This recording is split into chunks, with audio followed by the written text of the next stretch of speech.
Entertain చేయబోతున్నారు కాబట్టి అంటే తమ్ముడు సినిమాలో ఈ క్యారెక్టర్ ని మీరు ఒప్పుకోవటానికి స్పెషల్ రీజన్ ఏంటి? అంటే అండి చాలా విన్న తర్వాత చాలా వచ్చిన తర్వాత అవి ఏవి కూడా అంటే నార్మల్ గా అనిపించాయి. అంటే పెద్ద డిఫరెంట్ గా ఇప్పుడు కాకపోతే రేపు కూడా చేయొచ్చు, అలాంటి రోల్స్ వస్తాయి అన్నట్టుగా అనిపించింది. ఇది ఒక్కటే నాకు అలాంటిది మళ్ళీ రాదు. ఎందుకంటే అక్క తమ్ముడు ఎమోషన్ మీరు చాలా సినిమాల్లో చూసి ఉంటారు, ఉంటుండే మీరు ఇమాజిన్ కూడా చేసుకుని ఉండొచ్చు.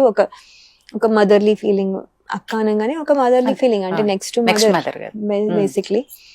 సో అండ్ ఒక అలాంటి బాండ్ ఉంటుంది, లేకపోతే అలాంటి సెంటిమెంటల్ ఫీలింగ్ ఉంటుంది అనుకోవచ్చు. కానీ మీకు ఇందులో అలా ఉండదు.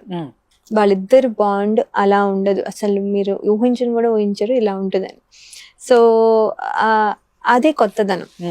సో అలా మా రోల్ ఒక్కదానికే తీసి ఇప్పుడు సినిమా మొత్తం నా ఒక్కదాన్ని కొత్తగా చూపించి సినిమా మొత్తం రెగ్యులర్ గా ఉండదు.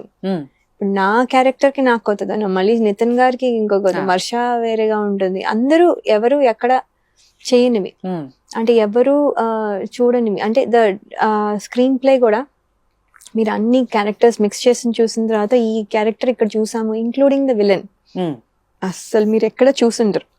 సో ఏమంటున్నానంటే సో ఈ కొత్తదనం అన్నీ ఉన్నాయి చూసారా. అండ్ ప్రెజెంటేషన్ నేను ఫుల్ గా చూడలేదు, బట్ వెన్ ఈ నెరేటింగ్ ఒకలాగా చెప్తారు కదా ఇలా ఉండబోతోంది అని ఒకలాంటి మనం అనుకుంటాం చూసారా. ఆ నెరేషన్ లోనే తెలిసిపోయింది that it will be different film.